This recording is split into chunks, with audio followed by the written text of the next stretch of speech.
The moment. Everything changes. There's a moment most people don't talk about. It doesn't happen when you fail. It doesn't happen when you quit. It happens when you win. You get the job, the raise, the recognition, and instead of feeling fulfilled, you feel nothing. Or worse, you feel trapped. Because now you realize you didn't just climb the ladder, you were trained to climb it, and it's leaning against the wrong wall. Section 1, Why You Were Trained to Chase Status. From the outside, status looks like a choice, but psychologically it's not. It's conditioning. Your brain is wired to chase status, because for most of human history, status meant survival. Higher status meant more resources, more protection, more influence. So your brain evolved to treat status like oxygen. That's why when you achieve something, your brain releases dopamine, the same chemical tied to motivation, pleasure, and addiction. A study from Cornell University found that status rewards activate the same neural pathways as physical rewards, meaning your brain doesn't just like status, it depends on it. And modern life turned this system into a trap. Promotions, followers, money, recognition, constant signals telling you, you matter. But your brain adapts. What once felt like success becomes normal. So you chase more, and more, and more. That's the rat race. You're running, but never arriving.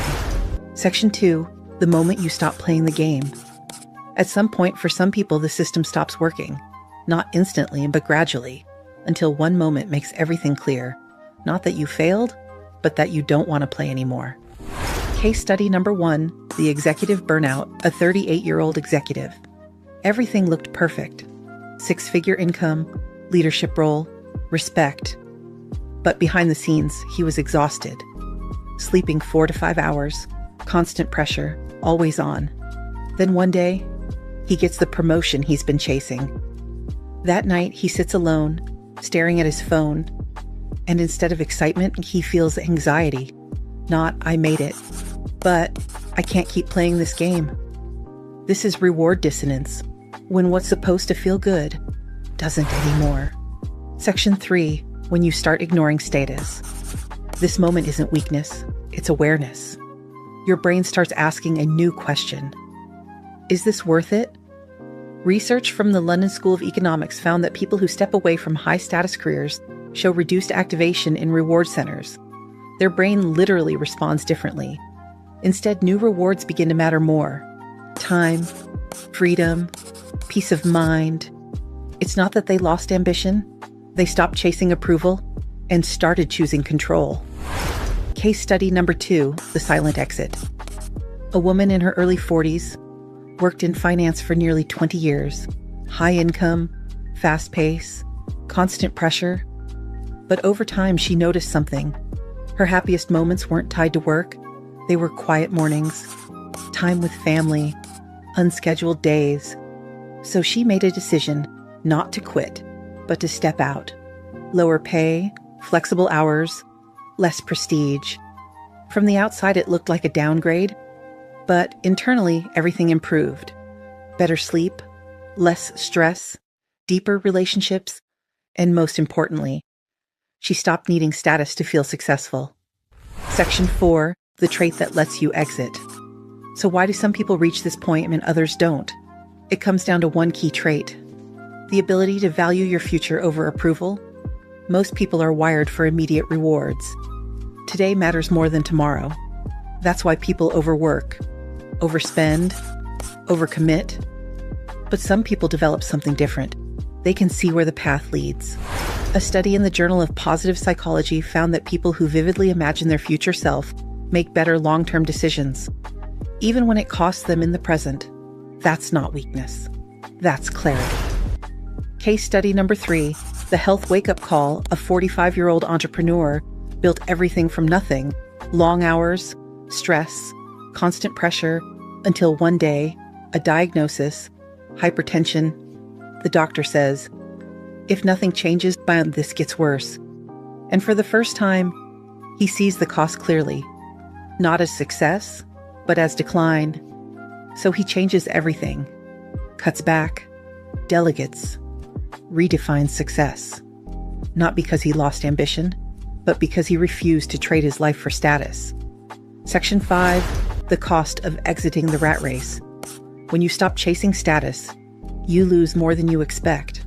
First, identity. Your job was your answer to who are you? Now, you have to answer that yourself. A University of Michigan study found that losing career identity activates the same patterns as grief. Second, social validation. People question you, judge you, misunderstand you because you stopped playing the game. Third, certainty. Less money, less structure, less predictability. Even if your life improves, part of you feels unstable. That's the trade-off no one talks about. Section 6, the hidden psychological battle. Here's what people don't expect. Some people miss the race, not the stress, but the structure. Clear goals, clear progress, clear wins. A Stanford study found high achievers often get addicted to progress itself. So when you leave, you lose the scoreboard, and now you have to define your own. Section 7, the shift that changes everything. This is where everything changes.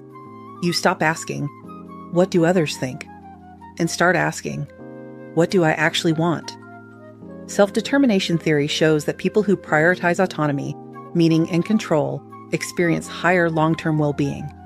You stop measuring life by status and start measuring it by alignment. Case study number 4, the quiet rebuild. A former consultant leaves corporate life to create. At first, it's uncomfortable. No structure, no guaranteed income, no validation. But over time, something shifts. Success becomes personal. Did I enjoy today? Did I create something meaningful? Did I feel present? And for the first time, life feels real, not performative. Section 8, rewiring what feels rewarding. You can train your brain to want different things. This is neuroplasticity. A 2023 study found that people who intentionally shift their lifestyle can reshape their reward systems, meaning what once drove you doesn't have to define you forever. Every time you choose time over status, peace over pressure, meaning over image, you reinforce a new pattern, not instantly, but permanently. Section 9, what success looks like. After the exit, when you ignore status, you don't lose ambition. You redefine it. Success becomes time, freedom, presence, alignment, instead of approval, comparison, external metrics. And something unexpected happens. Time slows down. You notice more, feel more, experience more. You're not rushing through life anymore. You're actually living. Section 10, the hard truth. This path isn't easy. No blueprint, no guarantees, no validation. You have to tolerate uncertainty, judgment, doubt. Without running back to the system, that takes real strength. Not the kind that builds status, the kind that builds freedom. Closing, the exit point. If you felt this shift, you're not losing drive. You're stepping outside the system. You're seeing the game for what it is. And once you see it, don't book it, you can't unsee it. You can't go back to chasing things that no longer matter. That moment, the moment you ignore status, is the moment you exit the rat race. If this hit you, if you've been feeling that shift, like something about your life doesn't add up anymore, then you need to watch this next video, How to Change Your Life Tomorrow. Because what you just learned is awareness. You now understand why your brain was chasing status and why it kept you stuck in the rat race. But awareness alone doesn't change your life. If you don't act on it, you fall back into the same pattern and the same habits, the same system that trained you. That next video shows you how to break that cycle immediately, how to take this exact moment and turn it into real change starting tomorrow. Because ignoring status is the first step, but exiting the rat race for good, that's what defines your future.